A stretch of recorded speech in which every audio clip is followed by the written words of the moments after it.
so far this road trip, we've seen a little bit of everything. Today was a come-from-behind win. What did you like about your team, the patience they had to finally pull this one out?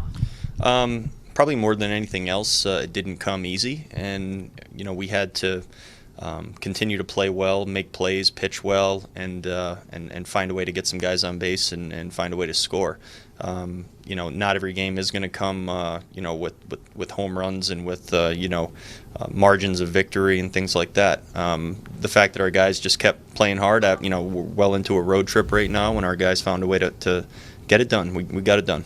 At this point, it's almost not a surprise that it's Max Kepler who delivers in a big situation. What makes him so clutch in those moments? Well, I think he has a lot of good at bats. I think a lot of those just carry over. Just he has great at bats with nobody on. He has great at bats with people on.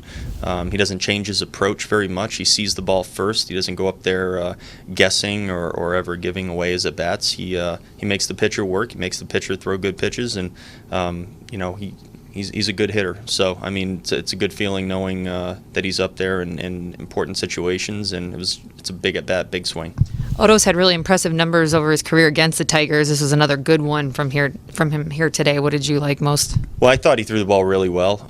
In his last inning, there were a few base runners. The Tigers found a way to put the ball in play and made some things happen, but I like the way Odo threw the ball. I think he avoided the barrel for the most part, and put us in a good spot. At that time we're not winning, but he pitched us to a good spot in the game, and it kept them down, and it was a good outing for him.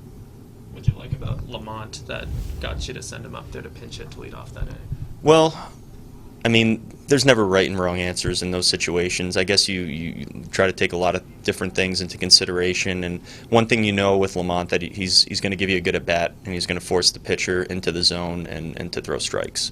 And he's done that throughout his minor league career, and obviously he's still doing that now. And that was basically it. Sending him up there to lead the inning off. Sometimes you gotta take a shot, even though he hasn't been here and he's been on the IL and working his way back. You do know that he's going to give you that quality at bat, and he did. And was having a rise behind him also a factor into that, knowing that you were going to get two quality at bats to kind of start the frame against a new pitcher then? Yeah, well, it's just good to know. It probably didn't affect the actual decision, but it's a good feeling when you need base runners and you have a couple of guys that they're generally pretty good at getting on base. A couple nights ago, we were talking about how that was such an atypical game for AD, and then so to see him come out, get the home run, get things started, how good was that to see him shake it off and have a big impact on it? Yeah, it was great. This is a big ballpark, and that ball was hit a long way, and it was a big swing, great swing. He can do that. He can put a jolt into the ball, and when he connects like that, he can really drive the ball well. And we've seen it from time to time on top of all the other good at bats that he gives you. And then he made some really nice plays at third base. You could probably point to a few of them. That play with Miguel Cabrera towards the end there. That's a really difficult play. There's no right answer there. You got to just make a decision, and he came and got it and stayed through the ball well. He actually slipped on the bunt play, still came in, made the play. There were a number of plays that he made that were very impressive.